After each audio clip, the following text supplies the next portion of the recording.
जानते हैं कि आपका सेशन 1 अप्रैल 2020 को शुरू होना था, लेकिन वैश्विक महामारी कोविड-19 के कारण देश लॉकडाउन हो गया है और इसके कारण आपकी पढ़ाई सुचारू रूप से नहीं शुरू हो पाई है। राज्य सरकार के निर्देश तथा अपने विद्यालय के प्रधानाचार्य जो कि स्टूडेंट्स के हितों के लिए सदैव तत्पर और प्रयत्नशील रहते हैं, उनकी प्रेरणा से यह ऑनलाइन पढ़ाई का कार्यक्रम शुरू किया गया है।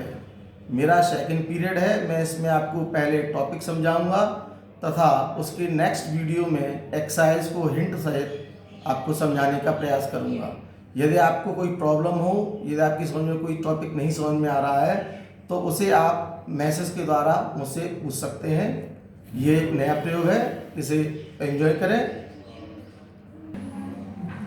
मैट्रिक्स आव्यूह, स्टूडेंट्स, आव्यूह तथा सारणी, ये दो टॉपिक आपके बीजगणित में हैं और ये बोर्ड में 13 अंक के होते हैं। इसलिए आव्यूह अपने आप में एक बहुत महत्वपूर्ण टॉपिक है और परीक्षाओं में इसके सवाल अवश्य पूछे जाते हैं। इसका क्वेश्चन लॉन्ग क्वेश्चंस में कई बार आया है। आप ऐसा बोर्ड के पिछले पेपरों में देख भी सकते हैं। अब मैं आपकी शुरुआत करता हूँ आव्यूह से। आव्यूह इसको हिंदी में कहते हैं, इंग्लिश में इसका नाम मैट्रिक्स है। और मैट्रिक्स ये एक वचन, यानी कि इंग्लिश में सिंगुलर, आप जानते होंगे सिंगुलर वर्ड और प्लूरल, तो ये सिंगुलर में है। और प्लूरल में इसको हम लोग बोलते हैं मैट्रिसेस। कुछ लोग इसको मैट्राइसिस भी बोल देते हैं, तो वो अपना अपना सबका बोलने का अलग ढंग होता है, इसलिए आपको कोई परेशान होने की ज़रूरत नहीं है। ये मैट्रिक्स हम लोग इसको सिंगुलर में बोलेंगे, मैट्रिसेस इसको हम प्लूरल में बोलेंगे। यानी कि जब बहुत सारी मैट्रिक्स एक साथ होंगी तो उसको हम मैट्रिसेस करके बोलेंगे। अब मसला ये आता है कि ये आव्यूह है क्या। तो मैं आपको एक चीज़ बताना चाहता हूँ कि आपने महाभारत सीरियल जो चल रहा है ये देखा होगा, या आपने कभी महाभारत की कहानी सुनी हुई होगी। उसमें एक कैरेक्टर है जिसका नाम है अभिमन्यु। तो अभिमन्यु का जब वध किया गया था तो आपने ये सुना होगा, एक शब्द का प्रयोग हुआ था जिसको कहा गया था चक्रव्यूह। मैं आव्यूह और चक्रव्यूह से आपको ये समझाना चाहता हूँ कि आखिर है क्या। तो चक्रव्यूह का अर्थ ये निकाला गया था, व्यू का अर्थ होता है रचना, कंस्ट्रक्शन,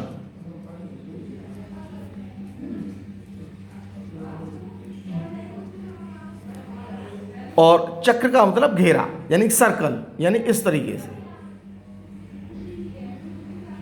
तो ये आपका जो रचना बनी, हालांकि ये सर्कल है, लेकिन जब ये बनाई गई होगी तब यहाँ कुछ लोग खड़े होंगे, यहाँ अभिमन्यु रहा होगा, तब उसका वध किया होगा उन्होंने चारों तरफ से घेर के। तो चक्रव्यूह का मतलब है चारों तरफ से घिरी हुई कोई रचना। उसी तरीके से हम आव्यूह को लेते हैं। आव्यूह एक्चुअली में ये दो वर्ड से मिलकर बना है। जैसा कि आप लोग हिंदी में भी पढ़ते होंगे, संधि विच्छेद वगैरह होते हैं। इस आ शब्द को आप अलग कर दीजिए, तो ये जो आ है ये बना है आयताकार से लिए, और व्यू का मतलब हो गया रचना, यानी कि एक ऐसी रचना जो कैसी हो, आयताकार हो, उसको आव्यूह कहा गया। ये तो रहा आपने समझने के लिए कि आव्यूह होता क्या है। तो आव्यूह कुछ नहीं है, बेसिकली एक आयताकार रचना होती है जिसको हम लोग आव्यूह कहते हैं। इंग्लिश में इसको मैट्रिक्स कहेंगे। और स्टूडेंट्स इस बात का ज़रा ध्यान रखिएगा कि हम लोग अपनी जो मैथमेटिक्स की टर्मिनोलॉजी है उसको कोशिश ये करें कि अधिक से अधिक वो इंग्लिश में हो। हम मैट्रिक्स बोलेंगे, हालांकि वो होता आव्यूह ही है, लेकिन आप उसको थोड़ा अलग ना समझें, हिंदी और इंग्लिश का अंतर ना करें। टर्मिनोलॉजी हमेशा आप इंग्लिश में रखिए। तो अब मैं आपको बता रहा हूँ आव्यूह होता क्या है। जैसे मैंने आपको बताया कि आयताकार रचना होती है। अब इसकी आती है बात डेफिनेशन की। इसकी डेफिनेशन क्या है? तो डेफिनेशन इसकी इस तरीके से दी जाती है। इसकी डेफिनेशन है ए rectangular arrangement of the numbers. क्या है? ए रेक्टेंगुलर अरेंजमेंट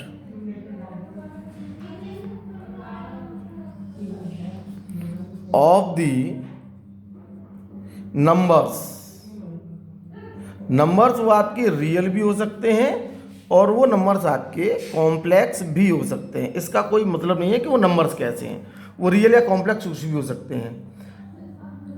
तो मैट्रिक्स ए रेक्टेंगुलर अरेंजमेंट, ये वर्ड जरा गौर करने लायक है। अरेंजमेंट ऑफ द नंबर्स और फंक्शंस। तो a rectangular arrangement of the numbers और functions in some horizontal and vertical lines.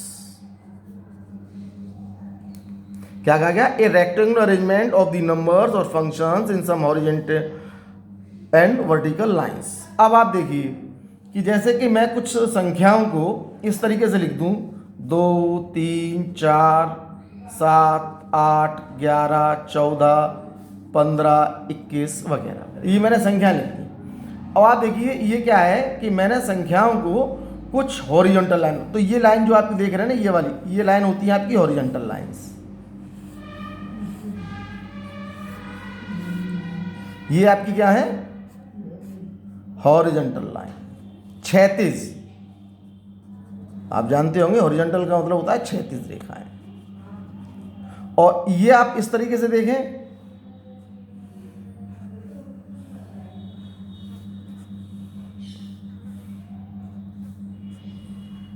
तो ये 3 वर्टिकल लाइंस भी आपको दिख रही हैं, ये वर्टिकल लाइंस हैं।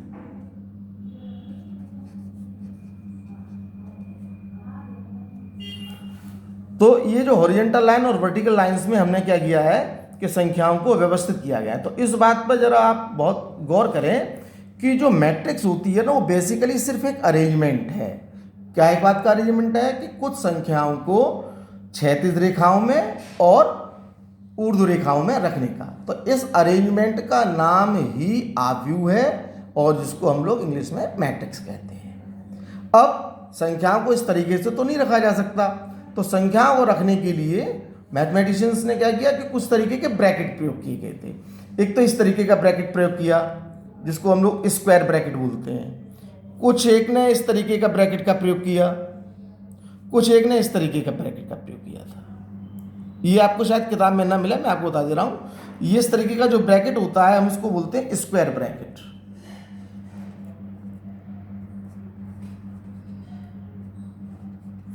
ये जो है ना, इसको बोलते हैं पैरेंथेसिस। और ये जो ब्रैकेट है इसको बोलते हैं ब्रेसेस। तो इन ब्रैकेट में से किसी एक ब्रैकेट में इस तरीके के अरेंजमेंट को जब रख दिया जाता है तो वो उसका प्रतीक होता है कि वह हमारी एक मैट्रिक्स है। अब मैट्रिक्स का जो प्रयोग है, वैसे तो बहुत सारी विधाएं हैं। प्रोबेबिलिटी में इसका प्रयोग होता है, इंजीनियरिंग में इसका प्रयोग होता है, जेनेटिक्स में प्रयोग होता है, सोशियोलॉजी में इसका प्रयोग होता है, इक्वेशंस को सॉल्व करते समय इसका प्रयोग होता है। तो बहुत सारे ऐसे टॉपिक्स होते हैं, विषय हैं जहाँ इसका हम लोग प्रयोग करते हैं। लेकिन हमें इसके मैथमेटिकल मॉडलिंग से ज़्यादा मतलब नहीं है। हमें तो एक मैट्रिक्स दी जाएगी, वो कैसी है, उसका प्रकार क्या है, उसका जोड़ना, उसका घटाना, उसका गुणा करना, उसका इन्वर्स निकालना, ये सारे काम हम इस पर करेंगे। खैर, बहरहाल आप पहले ये समझने की चेष्टा करें कि अब आप ये समझिए कि मैट्रिक्स बनती कैसे है। वैसे बनाने से इसका कुछ नहीं, 2-3 क्वेश्चन इस तरीके के हैं जहाँ आप ये देखेंगे मैट्रिक्स बनती कैसे है। अब मान लीजिए कि 3 लड़के हैं, एक का नाम है रवि, एक का नाम है पीयूष और एक कोई लड़का है कमल। ये किसी 11th क्लास के बच्चे हैं। अब मान लीजिए कि इनको ये मार्क्स मिले, ये हिंदी के मार्क्स हैं, ये इंग्लिश के मार्क्स हैं, ये फिजिक्स के हैं, केमिस्ट्री और ये मैथ्स।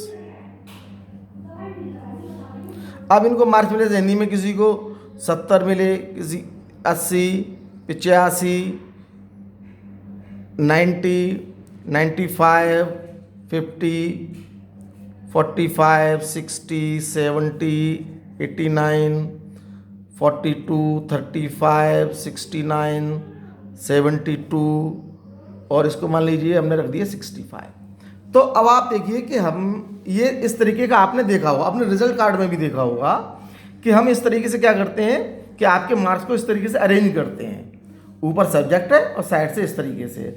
अब इन्हीं संख्याओं को यदि हम एक ब्रैकेट में बंद करके लिखते हैं, मतलब इस तरीके से 70, 50, 42, 80, 45, 35, 85, 60, 69, 90, 70, 72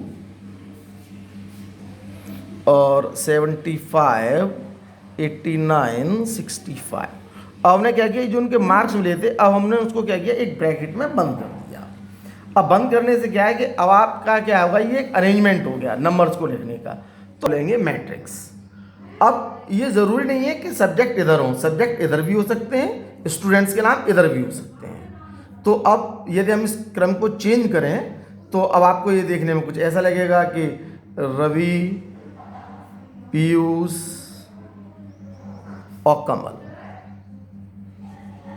यहाँ आगे उनकी हिंदी, इंग्लिश, फिजिक्स, केमिस्ट्री और मैथ्स। अब ये हिंदी में रवि के मार्क्स कितने हैं, 70, इंग्लिश में 80, 85, 90, 75, 50, 45, 60, 70, 89। के बाद कमल के 42, 35, 69, 72, 65। अब देखिए अरेंजमेंट वही था, अब हमने इसको थोड़ा चेंज कर दिया। ऐसा नहीं है कि ये चेंज हो गया, अब हमने क्या लिखने के तरीके को बदला है। तो मैट्रिक्स ये भी है और मैट्रिक्स ये भी है, लेकिन इसमें थोड़ा सा अंतर आया। वो अंतर क्या है मैं आपको बताऊंगा अभी। अब इसको आप कैसे लिखेंगे, 70, 80, 85, 90, 75, 50, 45, 60, 70, 89, उसके बाद 42, 35, 69, 72, 65। अब एक तरीका ये भी हो गया लिखने का। तो ये दोनों हैं, ये मैट्रिक्स है ना। तो मैट्रिक्स क्या है कि सिर्फ एक नंबर्स को या फंक्शंस को, तो फंक्शंस 11th के टॉपिक में होते नहीं है, जहाँ होंगे वहाँ आपको बताए जाएंगे। तो नंबर्स को एक हॉरिजेंटल रो, ये हॉरिजेंटल रो मैं आपको पुनः बता रहा हूँ, ये जो आपको लाइनें दिख रही हैं इस तरीके की, ये हॉरिजेंटल रो है, इसकी हॉरिजेंटल रो ये है। और वर्टिकल रो कौन सी, ये वाली वर्टिकल रो है पूरी, ये वर्टिकल रोज है। जैसे यहाँ वर्टिकल रो इस तरीके से ये वर्टिकल रोज है। तो नंबर्स को जब हम हॉरिजेंटल रो और वर्टिकल रोज में लिखते हैं तो वो जो अरेंजमेंट है उसी को मैट्रिक्स कहा जाता है। अब हम चलते हैं इसके नोट कि किसी भी मैट्रिक्स को, मैंने आपको बताया कि दो तरीके के ब्रैकेट होते हैं जिनमें हम इनको प्रदर्शित करते हैं, स्क्वायर ब्रैकेट, पैरेंथेसिस और braces.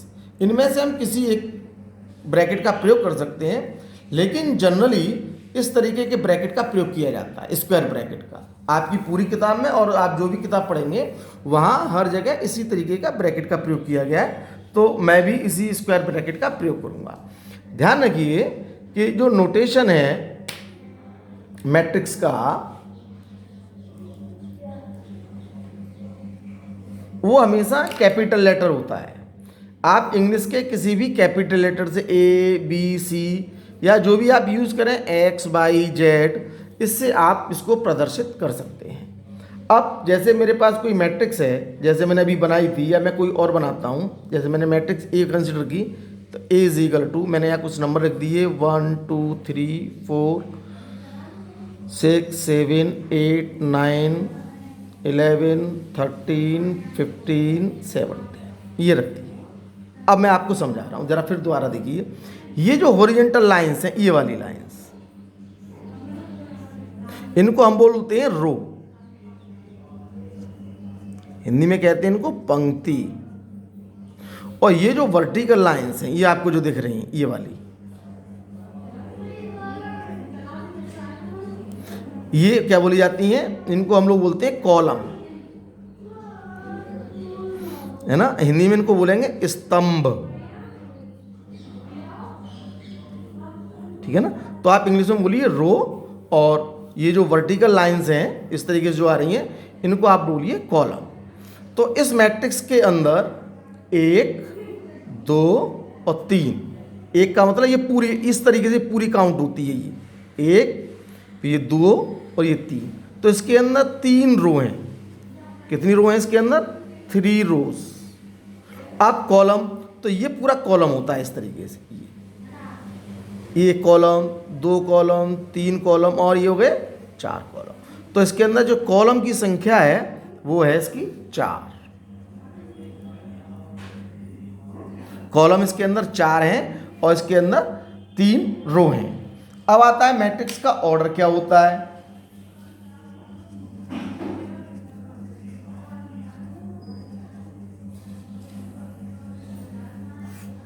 Order of A matrix क्या होता है, तो किसी मैट्रिक्स के अंदर जितने रो और जितने कॉलम होते हैं उन सबको हम जब एक साथ बोलते हैं तो वो उस मैट्रिक्स का ऑर्डर कहलाता है। जैसे कि मान लीजिए कि मैंने एक कोई मैट्रिक्स लिख दी अपनी तरफ से, इसी मैट्रिक्स को मैं रिपीट कर दे रहा हूँ, 1 2 3 4 6 7 8 9 11 13 15 17। अब ऑर्डर की बात करें तो इसके अंदर 3 रो हैं, 1 2 3, और इसके अंदर कॉलम कितने हैं? 4। तो इस मैट्रिक्स का जो ऑर्डर है, ऑर्डर ऑफ ए मैट्रिक्स, ये बोला जाएगा 3/4। कुछ लोग इसको 3/4 भी बोल देते हैं, तो वो मसला नहीं है कि आप इसको क्या बोलेंगे, 3/4 भी बोल सकते हैं और आप इसको 3/4 भी बोल सकते हैं, ठीक है ना। तो अब इस मैट्रिक्स के साइड से हम यहाँ लिख देंगे 3/4। ध्यान ये रखना है, पहले हमेशा रो बोली जाती है, उसके बाद कॉलम बोला जाता है। तो इस मैट्रिक्स को हम जो बोल रहे हैं वो 3/4 बोल रहे हैं, यानी कि हमें पहले रो बोलना है, उसके बाद कॉलम की संख्या को बोलना है। अब इसके ये जो आप 1 2 3 4 5 6 7 वगैरह ये देख रहे हैं, ये इसके एलिमेंट बोले जाते हैं। क्या है इसके एलिमेंट?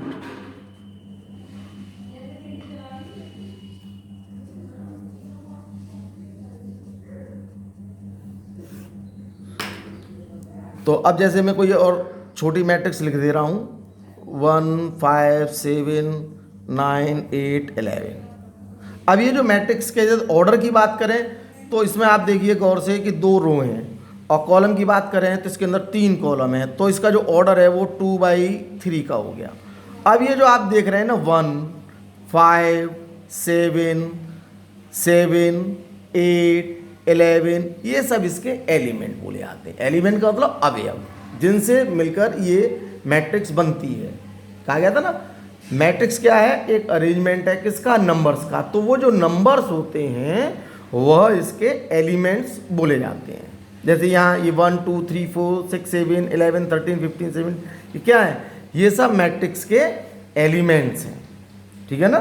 अब मैं आपको और बता रहा हूँ कि मान लीजिए कि कोई मैट्रिक्स है, मैट्रिक्स के कई, आप ध्यान रखिएगा कि मैट्रिक्स का ऑर्डर 3/4 2/3 हो सकता है, और मैं इसके जब टाइप्स बताऊंगा तो आपको क्लियर होगा। अब आप एक देखिए कि ये कोई बहुत बड़ी मैट्रिक्स है, यानी कि मान लीजिए कि कोई आपसे कहे कि मैट्रिक्स ऑफ ऑर्डर m/n,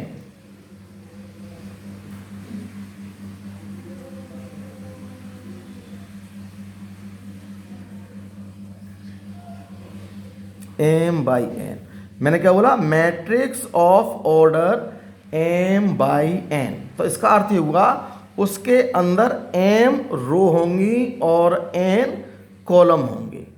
तो अब इस तरीके की मैट्रिक्स को लिखने के लिए अब हमें क्या करना है जरा देखें। तो उससे पहले आप एक चीज़ देख लें तो ज़्यादा बेहतर होगा, क्योंकि अब ये मान लीजिए कोई 2/3 ऑर्डर की मैट्रिक्स है। जैसे कोई मेरे पास मैट्रिक्स है A और वो इस तरीके से है 1 2 3 4 5 6 7 8 9 11 12 13 इस तरीके की मैट्रिक्स है। और आप समझ रहे हैं ये मैट्रिक्स जो है ना एक्चुअली में 3/4 की है, 3 रो 4 कॉलम इस तरीके से।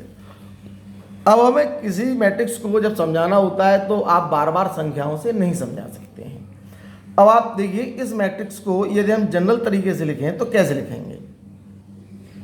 एलिमेंट, जैसे आपको आपकी पुरानी क्लासेस में ध्यान हो, जब हम समांतर श्रेणी पढ़ते हैं तो प्रथम पद को ए से दिखाते हैं, पदों की संख्याओं को एन से दिखाते हैं, डी से हम सार्वंतर यानी कॉमन डिफरेंस को दिखाते हैं। ये हमारा फर्स्ट टर्म होता है ना, फर्स्ट टर्म। ये होता है नंबर ऑफ द टर्म्स, और ये होता है कॉमन डिफरेंस।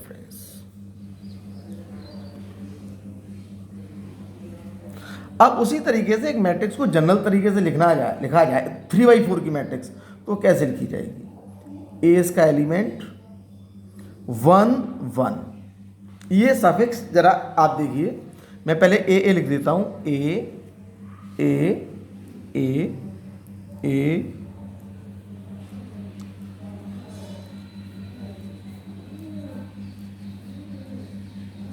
अब आप देखिए ये मेरी फर्स्ट रो है, ये मेरी सेकंड रो है और ये मेरी थर्ड रो है।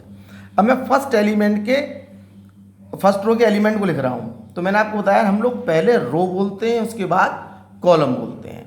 तो A11 तो इसका मतलब हुआ पहली रो और पहला कॉलम। अब हमारा क्या है, कॉलम चेंज हुआ, रो वही है, तो ये लिखा जाएगा 1 2। रो वही है, कॉलम चेंज हुआ, अब ये फिर कॉलम चेंज हुआ, रो वही सेम रो है, तो ये हो जाएगा 1 3, ये हो जाएगा 1 4।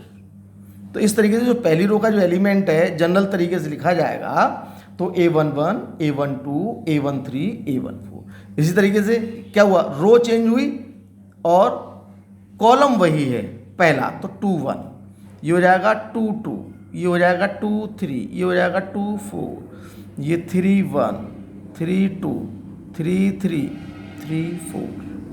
तो आप देखिए कि ये जो सब स्क्रिप्ट लगे हैं, जो ए है उसके नीचे हमने कुछ संख्या ले रखी हैं 1 1 1 2 1 3 1 4। तो ये जो संख्या है ना पहले वाली रो को शो करती है और जो सेकंड वाली है वो कॉलम को शो करती है। तो अब हमसे कोई पूछे कि A34 का क्या मतलब है, तो हम कहेंगे थर्ड रो में फोर्थ कॉलम का एलिमेंट। क्या कहेंगे, third row and fourth column का एलिमेंट। अब आपसे पूछे कि 3 2 का क्या मतलब है, तो 3 2 का मतलब हुआ थर्ड रो और सेकंड कॉलम का एलिमेंट। आपसे कोई पूछे कि A14 का क्या मतलब है, तो 1 4, 1 का मतलब पहली रो, 4 का मतलब कॉलम, तो यानी फर्स्ट रो और फोर्थ कॉलम का एलिमेंट। तो इस तरीके से हम जनरल एलिमेंट को दिखाते हैं। अब मैं आपसे कह रहा था कि अब मान लीजिए कि कोई मैट्रिक्स है जिसका ऑर्डर है m/n, जिसका ऑर्डर क्या है m/n है। तो अब उस मैट्रिक्स को यदि हम लिखेंगे तो बहुत बड़ी मैट्रिक्स लगेगी आपको देखने में, और ऐसा लिखना थोड़ा असुविधाजनक भी है। अब जैसे मैं लिखूं A11 A12 dash dash dash, कितने कॉलम है n, तो लास्ट का जो एलिमेंट होगा वो हो जाएगा A1n, क्योंकि कॉलम की संख्या मेरी n है। इसी तरीके से मैं लिखूंगा सेकंड, तो 2 1 2 2 डैश डैश, यहाँ तक आ जाऊंगा 2n। सेम वे अब मेरे पास रो कितनी है m, तो AM1, m क्यों, देखिए कॉलम वही है 1 और m मेरी रो चेंज हो गई, यहाँ हो जाएगा AM2, और यहाँ जो लास्ट का एलिमेंट है वो हो जाएगा AMN।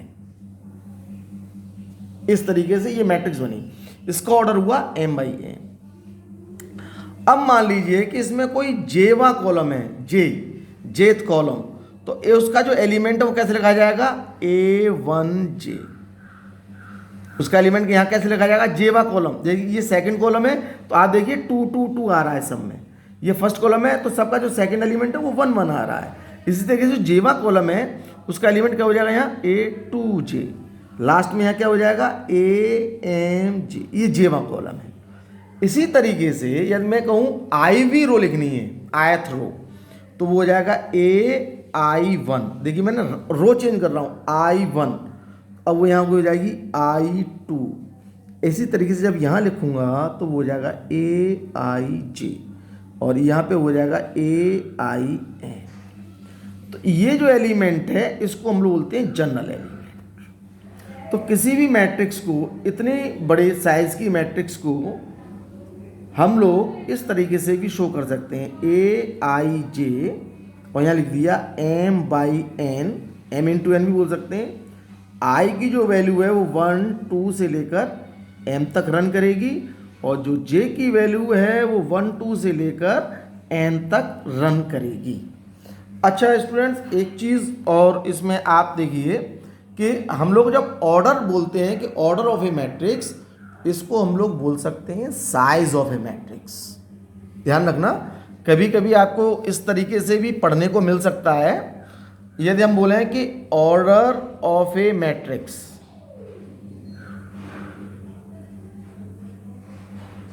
तो इसको हम दूसरे शब्दों में ऐसे ही बोल सकते हैं, इन अदर वर्ड्स। कभी कुछ लोग बोल देते हैं अपनी सुविधा के लिए साइज ऑफ द मैट्रिक्स।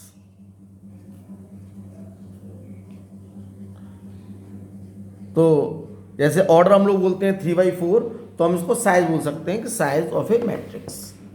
तो इससे कोई फर्क नहीं पड़ता कि हम ऑर्डर बोल रहे हैं या साइज बोल रहे हैं, लेकिन बस बोलते समय ये ध्यान रखना है कि हमें पहले रो बोलनी है और उसके बाद कॉलम को बोलना होता है। अब इसके बाद बेटा नंबर आता है types of matrices.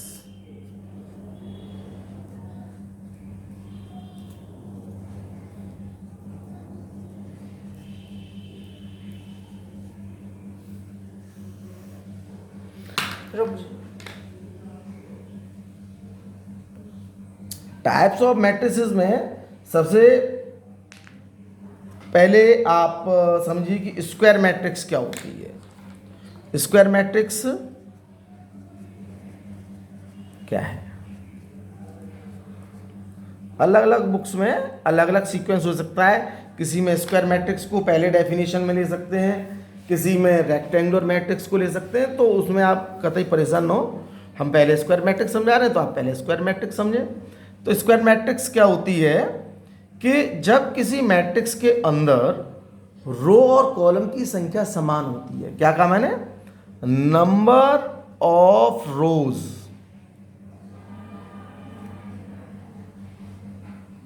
Is equal to number of column. कहने का मतलब क्या हुआ?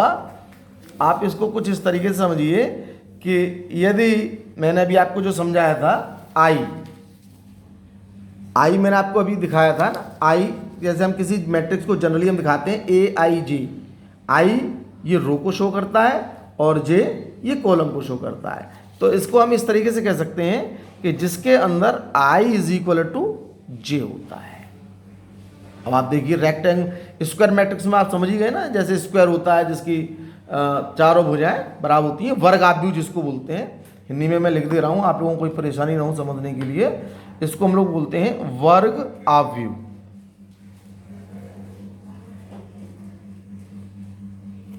तो वर्ग आव्यूह के अंदर क्या बताया मैंने आपको? नंबर ऑफ रो और नंबर ऑफ कॉलम बराबर होने चाहिए। तो मसलन आप ऐसे देख सकते हैं, ये कोई मैट्रिक्स है। अब मैंने ऐसे लिख दिया 1 2 3 4 5 6 7 8 9। संख्या छोटी ले रहा हूँ आपको ताकि लिखने में आसानी हो, समझने में आसानी हो। तो आप इसके अंदर देखिए 3 रो हैं, यानी कि रो का यदि हम देखें तो रो इसके अंदर 3 है, और कॉलम देखें तो कॉलम भी इसके अंदर 3 ही हैं। यानी कि जिसके अंदर रो और कॉलम बराबर होते हैं वह हमारी स्क्वायर मैट्रिक्स कहलाती है। और वैसे ही आप देखिए स्क्वायर ऐसे ही तो होता है, सारी साइड उसकी बराबर होती हैं। वैसे ही आप इसको देखें तो ये तो रहा 3/3 का स्क्वायर मैट्रिक्स। अब आपसे कोई कहे 2/2 का, तो कुछ नहीं, 2/2 में 1 2 2 2 या 2 3 कर दीजिए, ये हो गया 2/2 का स्क्वायर मैट्रिक्स। 4/4 का होगा तो उसके अंदर एक रो और एक कॉलम और बढ़ जाएगा। 4/4 का आप देखना चाहें तो आप खुद भी बना लीजिए, 1 2 3 4 5 6 7 8 9 10 11 12 13 14 15 16।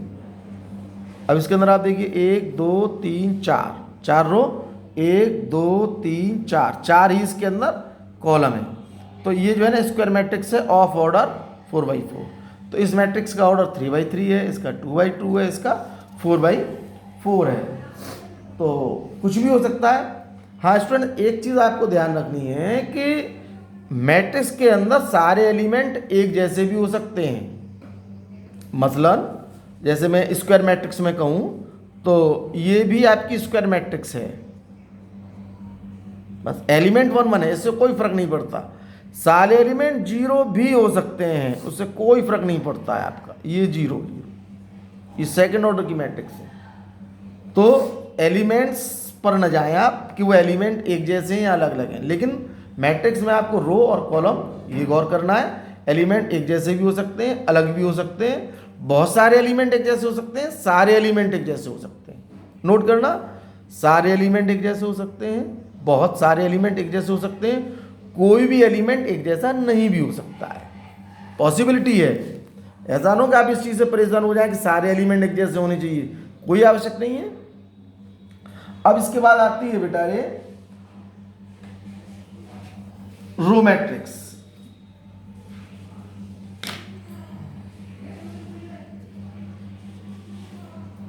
रो मैट्रिक्स, रो मैट्रिक्स क्या होती है? रो मैट्रिक्स वो होती है बेटा जिसके अंदर सिर्फ एक ही रो होती है। Matrix contains only one row. Hindi में समझे, वह मैट्रिक्स जिसके अंदर सिर्फ एक रो होती है। मैं क्या कह रहा हूं, एक रो। कॉलम बहुत सारे हो सकते हैं। आप कहेंगे कैसे? वो ऐसे, मैट्रिक्स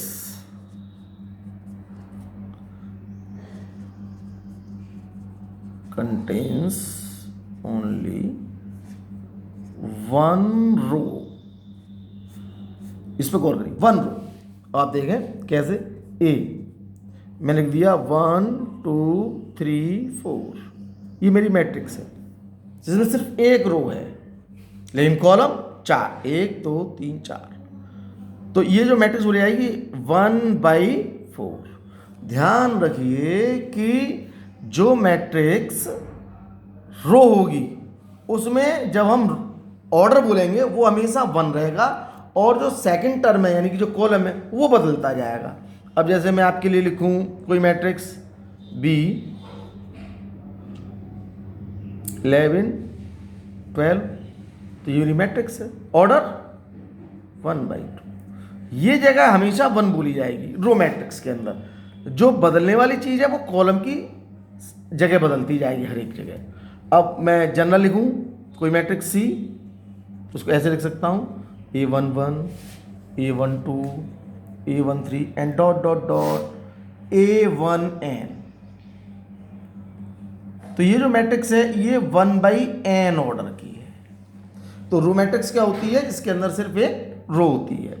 अब बात करते हैं कि कॉलम मैट्रिक्स क्या होती है।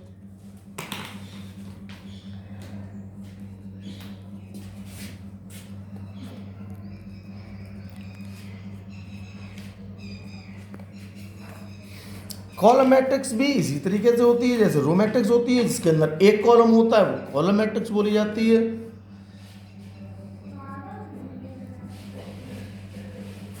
Matrix contains only one column. Note, one column। तो जिस मैट्रिक्स के अंदर सिर्फ एक कॉलम होता है, देखिए एक कॉलम यानी रो बहुत सारी हो सकती हैं। तो अब आप कुछ इस तरीके से देख लीजिए, A इज इक्वल टू 1 5 7, ये आपकी कॉलम मैट्रिक्स है। ऑर्डर, तो अब देखिए रो इस तरीके से गिनी जाती है हॉरिजॉन्टली 1 2 3, कॉलम 1, तो ये 3/1 का कॉलम मैट्रिक्स है। मैं कोई और दूसरी मैट्रिक्स बना के देखता हूं।